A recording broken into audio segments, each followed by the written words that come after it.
Previous video में हमने जाना कि ये पांडव फेक कैरेक्टर्स हैं, यानी कि ये कभी एग्जिस्ट ही नहीं करते थे, जिसके रिगार्डिंग हमने कई सारे प्रूफ दिखाए थे और सब कुछ अच्छे से एक्सप्लेन भी किया था। पर एज यूजुअल कुछ अकल के अंधों के दिमाग में बात फिर भी नहीं घुसी, और वैसे भी मैंने ये कहा ही था कि इन लोगों के आंख और कान खराब हैं। एनीवेज ऐसे लोग तो रोते रहेंगे और हम अपना काम करते रहेंगे।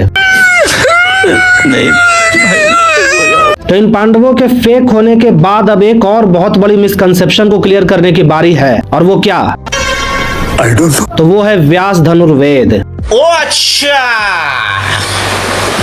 अच्छा, ये अर्जुन के चाहने वाले लोग अक्सर आपको ये कहते हुए मिल जाएंगे कि भैया व्यास धनुर्वेद में तो अर्जुन जी को थर्ड बेस्ट आर्चर बोला गया है, उनसे ऊपर सिर्फ महादेव और श्री राम ही हैं। हाँ, वो बात अलग है कि लक्ष्मण जी, परशुराम जी, विश्वामित्र, वशिष्ठ ऐसे अनगिनत नाम हैं जिनके आगे परम पिता परमेश्वर परब्रह्म अर्जुन जी की कोई औकात नहीं थी। फिर भी उनको संसार का थर्ड बेस्ट आर्चर बोला गया है, तो मतलब बोला गया है। आप किताब से ज्यादा जानते हैं। और ये भी है ना कि इनके खुद के रेफरेंस में ये कहीं नहीं लिखा हुआ मिलता कि उनको थर्ड बेस्ट आर्चर बोला गया है। पता नहीं इन लोगों ने कहां से ये पढ़ लिया। वैसे तो इनके आंख और कान इतने खराब हैं कि ये लोग सामने लिखी हुई चीजें भी नहीं पढ़ पाते, और कोई लाउड स्पीकर से भी बोले तो भी इनके दिमाग में बातें नहीं घुसती। पर इस केस में इनको सब कुछ दिख गया। तो आज की इस वीडियो में हम व्यास धनुर्वेद के चोंचलों की बात करेंगे। तो पिछली बार की तरह इस बार भी बैकग्राउंड नॉइस को इग्नोर करो और कान और आंख खोल कर सुनो। तो चलो यार, बिना देर किए शुरू करते हैं, क्योंकि हमें है विश्वास तू है शिव का दास।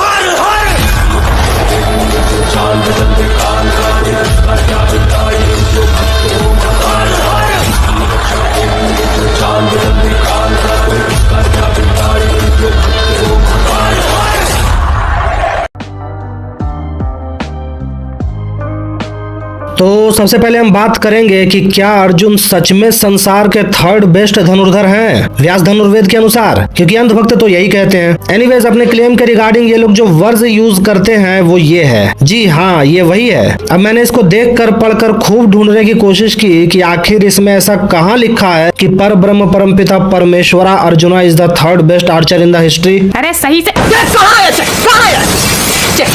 चेक करो। पर अफसोस कि मुझे ये नहीं मिला। देन आई फेल्ट कि कहीं मैं ही कोई गलत वर्ड्स तो नहीं देख रहा। हो सकता है कि ये लोग किसी और वर्ड्स का हवाला दे रहे हो। अच्छा, तो ये पता करने के लिए मैं गया गूगल बाबा के पास। वहां पर मैंने कई सारे आर्टिकल्स छान मारे, कई सारे ब्लॉग स्पॉट से लेके कई सारे फेसबुक फैन पेजेस जो कि अर्जुन जी के लिए थे, सब देखे। और वो सब देखने के बाद मुझे रियलाइज हुआ कि मैं सचमुच गलत था। जो मैंने ये सोचा कि ये लोग कोई अलग वर्ड्स दिखा रहे होंगे। जी हाँ, ये लोग वही सेम वर्ड्स दिखाकर अर्जुन जी को थर्ड बेस्ट आर्चर बोलते हैं, कोई भी अलग वर्ड्स नहीं दिखाते हैं।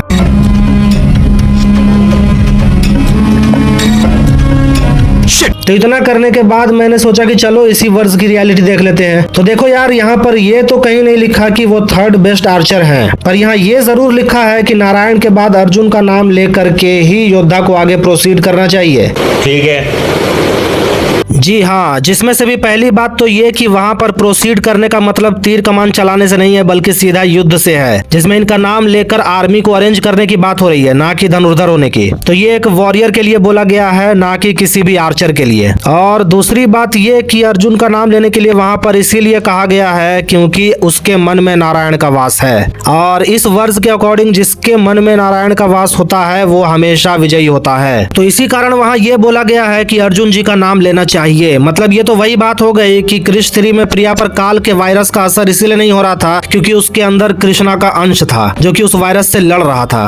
कुछ भी लिटरली सेम केस इधर भी है कि अर्जुन का नाम इसीलिए लेना है क्योंकि उसके मन में नारायण का वास है, जबकि मुझे तो ये बताया गया था कि अर्जुन जी तो महाशैव हैं। तो अब मैं ये सोच रहा हूँ कि आखिर मैं किसकी बात मानूं, क्योंकि अगर हम इसको एक महान शिव भक्त माने तो भी इसके अंदर ऐसी एक भी क्वालिटी नहीं है जो कि एक शिव भक्त में होनी चाहिए, जो कि मैं अपनी इन वीडियोस में पहले ही प्रूव कर चुका हूँ। वहीं अगर हम इसको नारायण के प्रति डिवोटेड माने तो भी इसका नाम लेना, ये लॉजिक कुछ पल्ले नहीं पड़ा, क्योंकि नाम तो हमें अर्जुन का लेना है क्योंकि उसके मन में नारायण रहते हैं, और जिसके मन में नारायण का वास हो वो कभी नहीं हारते। तो भाई यार, सीधा नारायण का ही नाम ले लो ना, या फिर नारायण को ही अपने मन में बसा लो, क्योंकि ये कहीं ज्यादा इम्पैक्ट क्रिएट करेगा किसी ऐसे योद्धा के नाम लेने की तुलना में जिसके अंदर नारायण का वास हो। बात समझ में आ रही है? नहीं आई तो रिवाइंड करके दोबारा से सुनो। वेल, और इससे भी बड़ी बात ये कि जब अर्जुन जी खुद अपनी सेना का नेतृत्व कर रहे होंगे या फिर श्री कृष्ण या श्री राम ने अपनी सेना को अरेंज किया होगा, तब उन्होंने किनका किनका नाम लिया होगा। कहने का मतलब ये है कि क्या अर्जुन ने खुद का ही नाम लिया था या फिर श्री राम ने अर्जुन का नाम लिया था? ऑफ कोर्स नहीं यार, क्योंकि ऐसा कोई रूल ही नहीं है। इवन जब आप इसी व्यास धनुर्वेद को पढ़ोगे तब इसमें आपको पता चलेगा कि एक व्यक्ति को धनुर्विद्या की शिक्षा देते समय ही उसके गुरु के द्वारा मंत्रोच्चार करके मेजर भगवानों को उसके शरीर के अलग अलग अंगों में स्थापित कर दिया जाता है। जैसे महादेव को मुकुट के स्थान पर एकदम शीर्ष पर स्थापित किया जाता है, नारायण को दोनों आर्म्स के ज्वाइंट पर, ब्रह्मा जी को नावल के पास और गणेश जी को जांघों पर स्थापित करके ही एक गुरु किसी को धनुर्विद्या सिखाता है व्यास धनुर्वेद के अनुसार। ओ अच्छा, तो कहने का मतलब ये है कि महादेव, नारायण, ब्रह्मा और गणेश जी इन सब की स्थापना तो शिष्य के अंदर पहले ही कर दी जाती है, तो आगे उसको कभी भी इनका नाम लेकर ही युद्ध करने के लिए जाना पड़े ऐसा कोई जरूरी नहीं है। हाँ, उद्घोष लगाने की बात अलग है, उसमें भी अर्जुन का नाम लेना कोई सेंस नहीं बनाता, और ये मैं पहले ही बता चुका हूँ इसी वीडियो में। तो इन सब बातों से ये तो क्लियर है कि व्यास धनुर्वेद में ये कहीं नहीं, लिटरली कहीं नहीं लिखा कि अर्जुन संसार का तीसरा सबसे महान धनुर्धर है, और ना ही उससे ये सिद्ध होता है कि उसका नाम लेना कहीं जरूरी है, जस्ट बिकॉज कि उसके मन में नारायण का वास है, क्योंकि त्रिदेव से लेकर गणेश जी की स्थापना पहले ही एक शिष्य के अंगों पर कर दी जाती है। इसके अलावे इसी व्यास धनुर्वेद में अगर आप ध्यान से देखोगे तो जिस अर्जुन का नाम लेने की बात की जा रही है या फिर जिसको दिखाकर इसको संसार का थर्ड बेस्ट आर्चर बोला जा रहा है, लिटरली यार उस एक वर्ष के अलावे कहीं भी उसका मेंशन तक नहीं है। हाँ, एक और जगह पर है, बट वहां पर उसका नाम एक ब्रिज की तरह यूज हुआ है, इसके अलावे और कहीं भी इसका नाम तक नहीं है। सोचो ये so called third best Archer कितना इंपॉर्टेंट बंदा होगा। और वो सब तो छोड़ो, जिस समय शिष्य के अंगों में भगवानों की स्थापना हो रही थी उस समय एक आध मंत्र अर्जुन जी के लिए देकर उसको भी कहीं पैरों के तलवों में जगह दिलवा देते। अगर ये इतना इंपॉर्टेंट था तो दिलवा देते जगह। ये क्या बात करता है यार। लेकिन ये भी नहीं हुआ।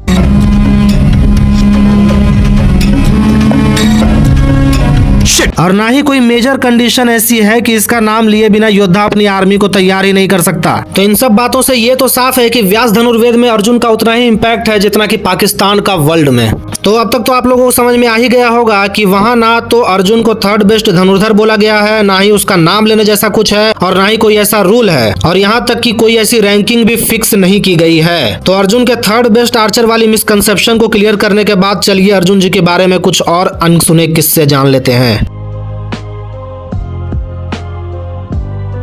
वैसे इसमें कुछ भी एक्सप्लोर करने जैसा तो नहीं है, क्योंकि जैसा कि मैंने पहले कहा अर्जुन का लिटरली नाम वाले वर्ड्स को छोड़कर कहीं पर नाम तक नहीं है सिवाय एक जगह के, जहां पर उसका नाम एक ब्रिज की तरह यूज हुआ है। तो हम इसी की बात करेंगे जिससे आपको एक और रियलिटी पता चलेगी। पर उससे पहले मैं आपको ये याद दिलाना चाहूंगा कि मैंने अपनी इस वीडियो में बताया था कि अर्जुन हमेशा गांडीव भी क्यों यूज करता था, जिस दौरान मैंने ये भी एक्सप्लेन किया था कि क्यों अर्जुन के हाथ में नॉर्मल धनुष टूट जाते थे, क्योंकि कुछ लोग अर्जुन का ही एक स्टेटमेंट दिखा के बोलते थे कि अर्जुन के हाथ में तो नॉर्मल धनुष टिकते ही नहीं थे। कोई सेंस है इस बात की? एनीवेज, हमने इस चीज को एक्सप्लेन करते हुए वहां पर वशिष्ठ धनुर्वेद का रेफरेंस दिखाकर बताया था कि एक योद्धा अगर बहुत ही निम्न कोटि का धनुष यूज करता है तो इस बात के हाई चांसेस हैं कि वो प्रत्यंचा खींचते समय ही टूट जाए। तो इससे ये पता चलता है कि अर्जुन गांडीव मिलने से पहले बहुत ही घटिया क्वालिटी का धनुष यूज करता था। पर वहां पर मैंने दो और ऐसे अंडररेटेड पॉइंट्स दिए थे जिस पर तो बहुतों का ध्यान भी नहीं गया होगा, और वो पॉइंट्स ये थे कि हमने ये कहीं नहीं पढ़ा कि अर्जुन के हाथ में कोई नॉर्मल धनुष टूटा हो। सेकेंडली, धनुष से पहले प्रत्यंचा टूटनी चाहिए थी। ये बड़ी अच्छी बात कही आप। ये दो पॉइंट्स इसीलिए जरूरी हैं क्योंकि अभी मैं जो बताने वाला हूँ वो इसी से कनेक्टेड है। तो जैसा कि मैंने पहले कहा, अर्जुन के हाथ में हमने कभी कोई धनुष टूटते हुए नहीं पढ़ा। इवन उसकी शिक्षा पूरी होने से लेके गांडीव धनुष मिलने तक भी उसके हाथ में तो छोड़ो, कहीं युद्ध में भी उसके धनुष टूटने का मेंशन नहीं मिलता। पर उस समय तक तो उसके पास नॉर्मल धनुष था, है कि नहीं? अरे नहीं भाई, यही तो बात है।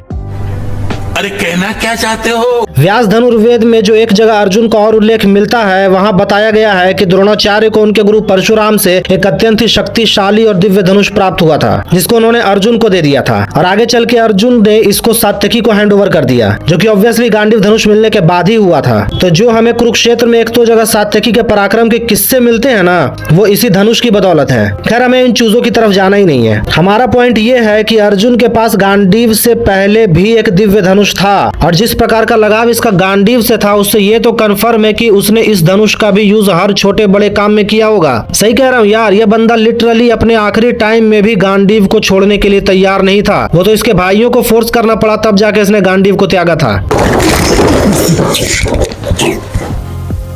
तो इससे ये तो साफ है कि इस व्यक्ति ने इस धनुष का भी भरपूर उपयोग किया होगा। तो इसका मतलब ये है कि अर्जुन ने कभी भी अपनी लाइफ में साधारण धनुष का यूज किया ही नहीं था, क्योंकि इसकी औकात ही नहीं थी यार कि ये साधारण धनुष से लड़े। अरे बाप रे, ये तो धोती खोल रहा है। और मैंने कहा था ना कि इसको अपनी स्किल्स से ज्यादा दिव्य धनुष पर भरोसा था। पर उससे भी बड़ी बात तो ये है कि कितनी निर्लज्जता से इसने अग्निदेव से झूठ बोलकर वरुण देव के थ्रू गांडीव धनुष ले लिया। मतलब डिवाइन इक्विपमेंट्स की लालच इस इंसान के अंदर इतनी भरी हुई थी कि इसने झूठ बोलने में 1 सेकंड भी नहीं लगाया, वो भी श्री कृष्ण जी के सामने। इतना बेशरम। पता है, ऐसे लोगों के लिए ही मनुस्मृति में कहा गया है कि छल कपट से कोई भी वस्तु नहीं लेनी चाहिए। यानी मनु महाराज के अनुसार तो ये बिल्कुल गलत था। और इसके अलावा मनुस्मृति में ये भी बताया है कि जो भी व्यक्ति महान लोगों के बीच झूठ बोलता है वो महापापी होता है, आत्मा का हनन करने वाला होता है। और जैसा कि मैंने बताया कि उसने श्री कृष्ण और अग्निदेव के सामने ही झूठ बोला था। इसके बाद उसने वहां पर अत्यंत निर्दोष प्राणियों को मारा भी था। तो इस हिसाब से तो वो 1 नंबर का महापापी हुआ। देखो देखो, दरिंदगी चेहरे से टपकती है। नंबर 1 का कमीना है। छी छी छी, आंखें देखो, नीयत में खोट साफ नजर आता है, हवस से भरी हुई। अब कुछ लोग कहेंगे कि कर्ण ने भी तो परशुराम जैसी महान पर्सनैलिटी के सामने झूठ बोला था। तो इस चीज को मैं अपनी पीडीएफ से लेकर वीडियो हर जगह एक्सप्लेन कर चुका हूँ। पर अर्जुन का ये काम उसकी लालच को दर्शाता है। और ऐसा भी नहीं है कि उसने ये पहली बार किया हो। झूठ बोलने में तो ये बंदा PhD किए हुए था, और ये बात भी मैं अपनी कई वीडियोस में प्रूव कर चुका हूँ। वहीं डिवाइन इक्विपमेंट्स के लिए इसकी ऐसी लालच क्यों थी, ये भी हमें पता है कि बिना डिवाइन इक्विपमेंट्स के सपोर्ट के ये बंदा लिटरली कुछ भी नहीं था। इसने अपने सारे ही युद्ध दिव्य चीजों के दम पर जीते थे। अश्वत्थामा, भाग्य रचेता ब्रह्मदेव का धनुष गांडीव है ये, इसका प्रतिरोध असंभव है। डिवाइन इक्विपमेंट्स ने ही इसके 90% डिफीट्स को बचा लिया या फिर इसको वहां से एस्केप करवा दिया। यहाँ तक कि अपने प्राइम यानी कि अर्जुन भक्तों के फेवरेट वो फेक विराट युद्ध में भी ये बंदा अकेले जाने की हिम्मत नहीं कर पाया। वहाँ भी इसको भगवान हनुमान के साथ साथ कई सारे कॉस्मिक एंटिटीज को भी समन करना पड़ा था और उनको अपने साथ लेकर चलना पड़ा था। इसके बावजूद भी इसके रथ और धनुष कर्ण के प्रहारों से इसीलिए बच गए थे क्योंकि वो सब दिव्य थे। इतनी डिपेंडेंसी थी इसकी दिव्य वस्तुओं पर। कहने का मतलब ये है कि बिना दिव्य इक्विपमेंट्स के अर्जुन ठीक वैसा ही है जैसे जलबीन मछली, एकदम लाचार, बेसहारा, हेल्पलेस। और इसीलिए तो पद्म पुराण में भी विष्णु भगवान के सहस्त्र नाम में उनका एक नाम ऐसा है जिसका अर्थ ही है कि श्री कृष्ण ने सारे दिव्यास्त्रों का खंडन कर अर्जुन को बचाया था और उसका घमंड तोड़कर सारे कौरवों को मारा था। और वैसे भी महाभारत में ही हमें ये देखने को मिल जाता है कि अर्जुन के सामने खड़े होकर सबको कौन मार रहे थे। तो इससे हमें ये तो पता चल ही जाता है कि बिना दिव्य इक्विपमेंट्स और श्री कृष्ण के अर्जुन की कोई औकात नहीं थी, एकदम यूजलेस। और इसलिए तो जन्मजय तक, अरे वही जिसके वंश से इन फेक पांडवों को जोड़ दिया गया था जबरदस्ती, कहता है या यूं कहो तो उससे कहलवाया जाता है कि उसके फेक परदादा अर्जुन ने युद्ध जीत के कोई भी झंडा नहीं गाड़ा है। आफ्टर ऑल उसके साथ नारायण थे और जिसके साथ स्वयं नारायण हो वो तो तीनों लोगों को जीत सकता है। तो ऐसे में कौन सा बड़ा तीर मार दिया अर्जुन ने। ये बात खुद जन्मजय ने कही थी। हम कोई मंदिर का घंटा है कि कोई भी आके बजा जाता है। तो आप सोच सकते हो कि वो जितने भी युद्ध जीता था, फिर चाहे वो कितना ही छोटा क्यों ना हो, सब डिवाइन इक्विपमेंट्स के दम पर जीता था। Arjuna without divine equipments was just another Shikhandi.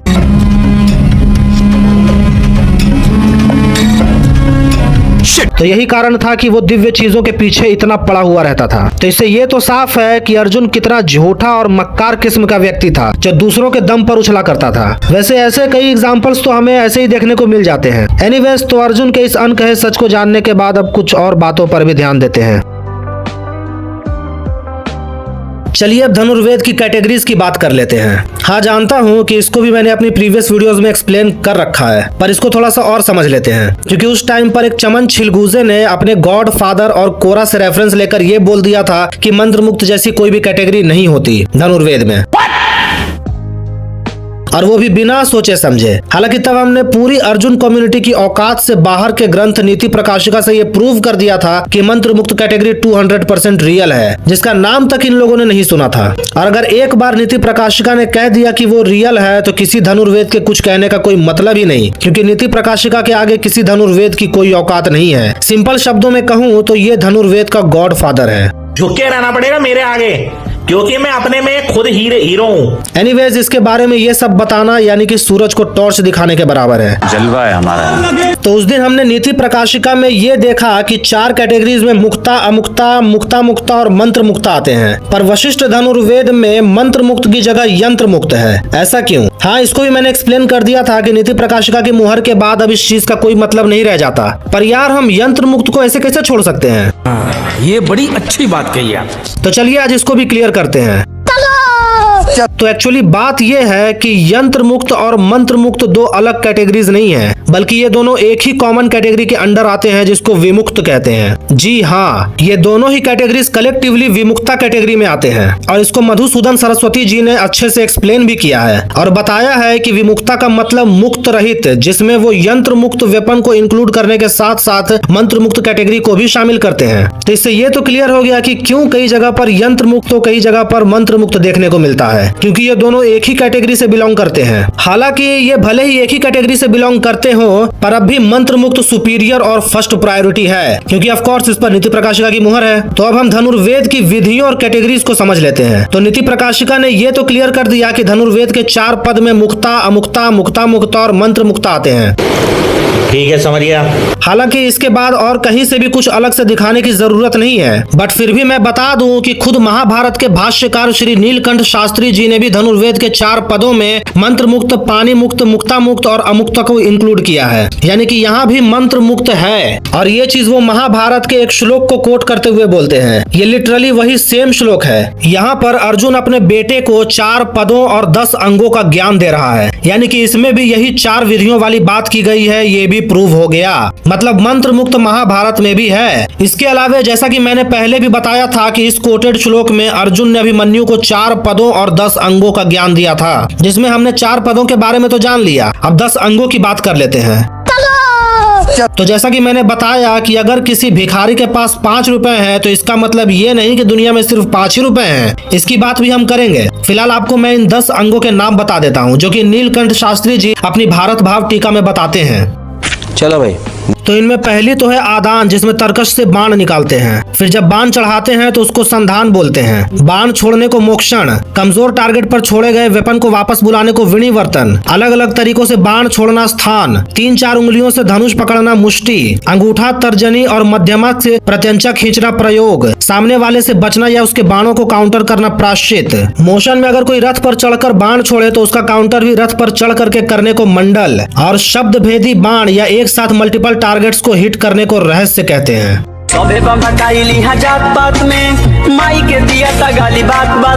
तो ये है वो धनुर्वेद के 4 पद और 10 अंग जिनका उल्लेख हमें महाभारत में भी मिलता है और जिनको श्री नीलकंठ शास्त्री जी ने समझाया भी है अपनी किताब भारत भाव दीप में। तो ये सब तो क्लियर हो गया। अब जरा 5 रुपए वाले भिखारी वाले एग्जाम्पल की बात कर लेते हैं। तो आपको तो पता ही होगा कि अर्जुन जी के चरण वंदन करने वाले लोग एक अफवाह उड़ाते रहते हैं कि भैया अर्जुन को तो धनुर्वेद के 5 विधियां आती थी, उसके अलावा संसार में और किसी के पास ये ज्ञान था ही नहीं। हाँ, हलवाई क्या?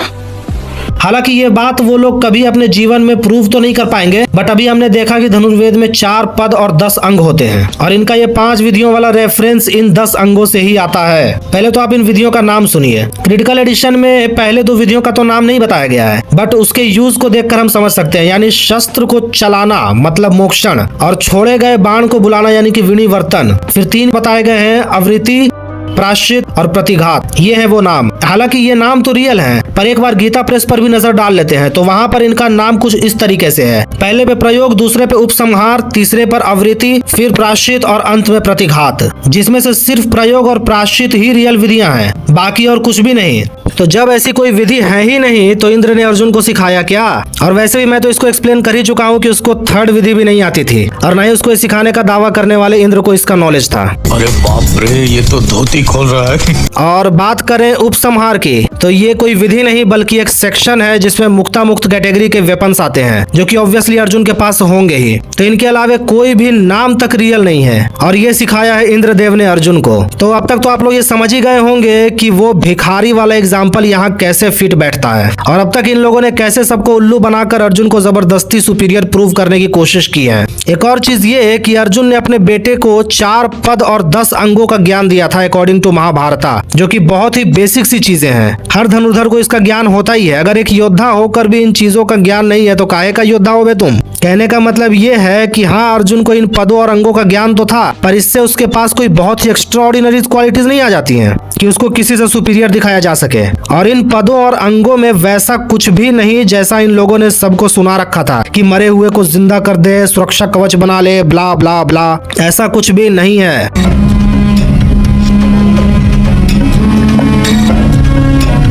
वैसे एक और बात जो मुझे पहले ही बतानी थी वो ये कि विश्वामित्र धनुर्वेद में भी मंत्र मुक्त की जगह पर यंत्र मुक्त का यूज हुआ है, पर उस समय मेरे दिमाग से ये बात निकल गई थी। पर कोई बात नहीं, अब उससे कोई फर्क भी नहीं पड़ने वाला, मैंने ये पहले ही एक्सप्लेन कर दिया। और एक चीज कि इन 4 कैटेगरीज में कौन कौन से वेपन्स आते हैं उनके नाम कुछ इस तरह से हैं, जिसमें मंत्र मुक्त के अंडर सुदर्शन चक्र से लेके पाशुपतास्त्र सब आते हैं। और जैसा कि मैंने उस दिन बताया था कि मंत्र मुक्त सबसे इंपॉर्टेंट कैटेगरी है, वो बात आज फिर से साबित हो गई। तो ये सब बताने का मोटिव ये था कि लोगों को ये समझ में आ जाए कि इन लोगों ने कैसे अब तक झूठ के जरिए अपना उल्लू सीधा किया है। और अर्जुन को ये विधियां बिल्कुल भी स्पेशल नहीं बनाती।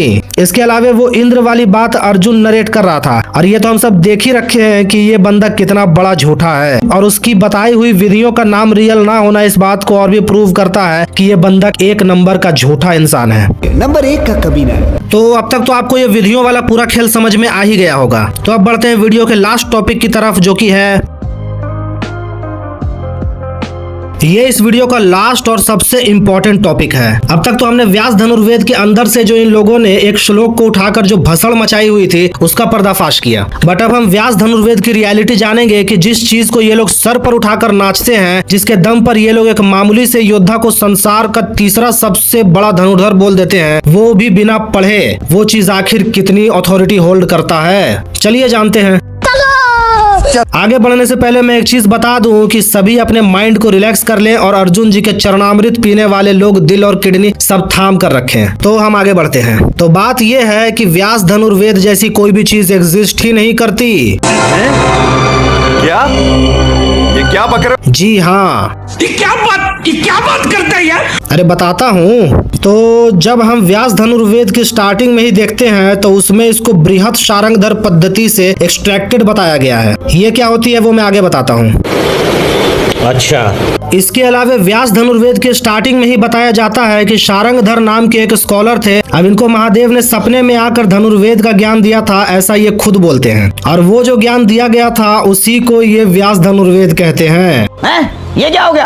ये क्या सुन रहा हूँ मैं? जी हाँ, इसीलिए स्टार्टिंग में ही बताया जाता है कि एक्सट्रैक्टेड फ्रॉम बृहत शारंगधर पद्धति, क्योंकि ये वही किताब है जिसको शारंगधर जी ने 15th सेंचुरी के अराउंड लिखा था, जिसमें अराउंड 4700 वर्सेस हैं। और इन्हीं 4700 वर्सेस में से श्लोक नंबर 1714 से लेके श्लोक नंबर 1941 तक आपको आपका व्यास धनुर्वेद पूरा का पूरा मिल जाएगा। अरे साला, ये तो अलग फ्रॉड चल रहा है। मतलब लिटरली यार, व्यास धनुर्वेद नाम की चीज पूरी की पूरी यहीं से उठाई हुई है। मतलब अगर मैं शॉर्ट में बोलूं तो शारंगधर जी ने 14th सेंचुरी में एक किताब लिखी बृहत शारंगधर पद्धति नाम की, जिसमें वो खुद की एक घटना का मेंशन करते हैं कि कैसे एक बार महादेव ने उनके सपने में आकर उनको धनुर्वेद का ज्ञान दिया। और उसी ज्ञान को ये श्लोक नंबर 1714 से लेकर श्लोक नंबर 1941 के बीच लिखते हैं, जो कि आज व्यास धनुर्वेद के नाम से ऑनलाइन सर्कुलेटेड है। आगे स्वाद। आप लिटरली एक एक वर्ड्स को मैच करके देख सकते हो। हालांकि कुछ रीजंस की वजह से 1714 से लेके 1719 तक के श्लोक्स अनअवेलेबल है, बट फिर भी आप श्लोक नंबर 1720 से लेके 1941 तक मैच करके देख लेना, पूरी की पूरी वही है। मतलब यार, जिसको हम अब तक व्यास धनुर्वेद समझ रहे थे वो तो किसी के नींद में देखा गया सपना है, जिसको इन लोगों ने व्यास धनुर्वेद बोल के लोगों को चिपका दिया। और इसीलिए तो व्यास धनुर्वेद के स्टार्टिंग में ही एक्सट्रैक्टेड फ्रॉम बृहत शारंगधर पद्धति लिखा हुआ रहता है। मतलब यार, व्यास धनुर्वेद के नाम पर अब तक हमें इतना बड़ा धोखा दिया जा रहा था, जबकि ऐसी कोई चीज एग्जिस्ट ही नहीं करती है। आप किताब से ज्यादा जानते हैं। मतलब ये तो वही बात हो गई कि मैं एक किताब लिख दूं और ये कह दूं कि ये ज्ञान मुझे सपने में भगवान शिव ने आकर दिया था, और फिर 500 साल के बाद इनके जैसे ही कोई गवार कम्युनिटी आकर के उसी को अपना कर्ता धर्ता मान ले। ये बड़ी अच्छी बात कही आप। तो लो भाई, ये है व्यास धनुर्वेद की रियलिटी, जो कि उतना ही रियल है जितना कि डोरेमोन।